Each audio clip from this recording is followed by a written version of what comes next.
ito yung latest na latest na metal wall cladding. Yan. Kung gusto mo ng may design na bamboo, yan. 420. Ang price nito nasa 6 feet ang taas. Tapos ang lapad nito nasa mga 110 na parang 110 na centimeter. Tapos 6 feet ang taas. 410. Pero budiga price ang ewan ko lang sa hardware, magkano ito? Nung tanay yung bunbun ko, 900. Oh, 900 daw yung sa hardware. So ang laki ng diferensya, no? Ito yung latest. Ito magandang pang bakod, pang bakod Tapos yung sa likuran, metal wall cladding. Matibay siya, parang color of. Pero iba lang ang groove. Maganda ang groove. Malapitan yung malapitan, talagang matibay. Pero yung niya, yung gawa niya, coated na parang color of, coated. Di basta-basta kakalawangin dahil coated na siya. Yan, napakaganda, Yan ang bago ngayon. Pinos Boy Vlog. And don't forget to subscribe, like, and share. Yan na, development. Nilagyan na nila ng carway. Ang tawag mo. Inayos na nila yung ilalim, yung burnal, nilagyan na ng culvert. Tapos nilagyan nila ng 12 mm na bakal para matibay talaga. Tapos tong gate, tapos na. Yan. Tapos magfabricate sila ng yung katre.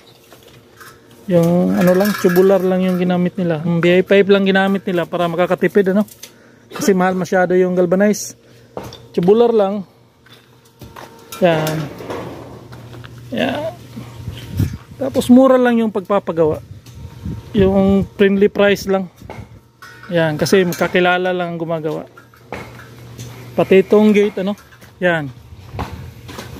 Biruin mo yung gate na yan, 5,000 lang ang labor, napakamura.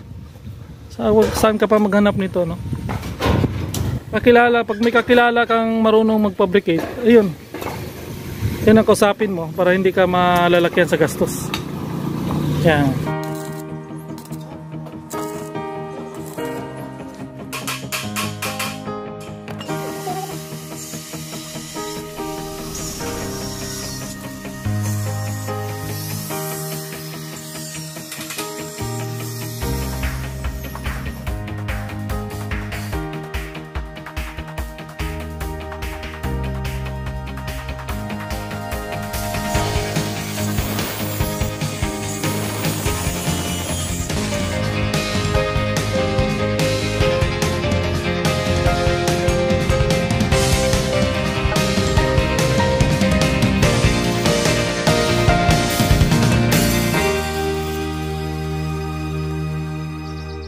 Kaya tayo i-update natin itong taas dahil tapos na rin itong taas.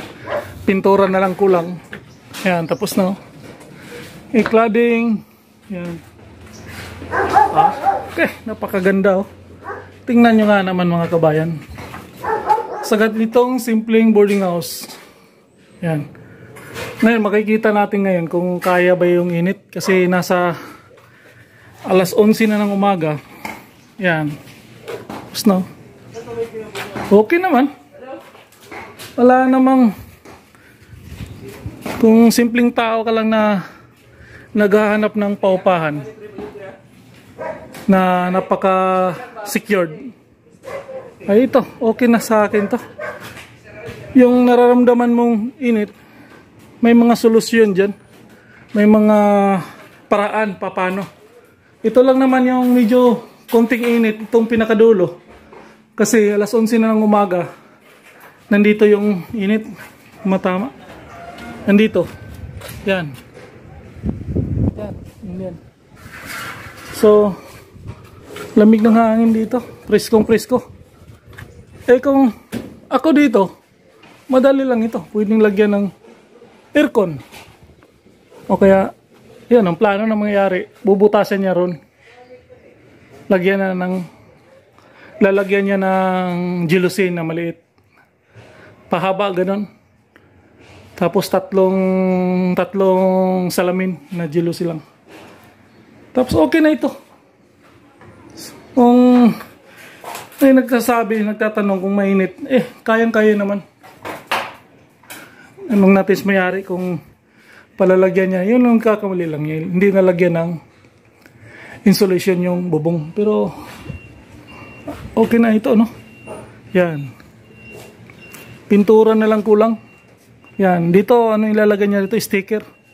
Sticker niya ilalagay dito. Hindi pipinturahan, kundi sticker. Yan. Yan ang update, ano? Yan. Napakaganda, oh. Yan. Kompletong-kompleto.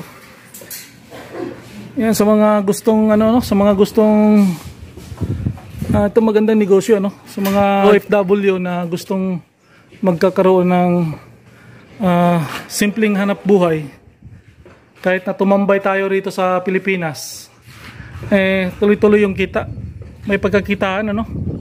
Yan ang kagandahan pag ganitong, ano, kasi less maintenance ito, pagbalik mo uli sa labas, wala na, titingnan-tingnan mo lang ito, konting maintenance, ganun lang, hindi mo na sila babantayan. Ito magandang negosyo talaga sa mga OFW. Yan, dito konting ano na lang ito, pintura, babatakan lang ng skim coat ito, wala na. Yan, skim coat lang yan. Yan, konting ano. Tapos dito konting batak ng ano, pintura ng itim, wala na, tapos na. Yan, umpisa na yung may-ari, may pintura. Yan.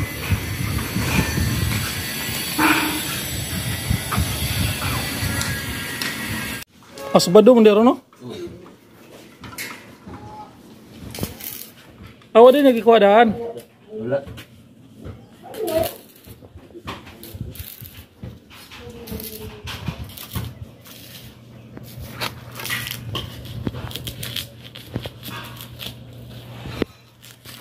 Tama ang kita na lima niya. Bakal to. Save ng pintor. Oh. May-ari ng tumira, oh. Siya na mamimintura sa bahay niya. Yan, sa loob dyan. Siya na mamimintura dyan. Yan.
Yan. Tapos na.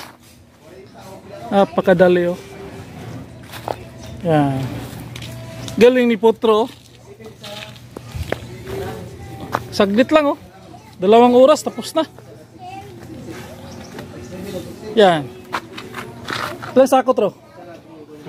Tulo? Oh, tingnan mo, 3 sakong simento lang. Tapos kagad. Halos. Yawa banat pre. Akong amigo. Banat pres palos dayo. Yung mga tirador yan, mga tirador dito yan. Yeah. silang gumagawa dito. Grabe ka taong puntroy.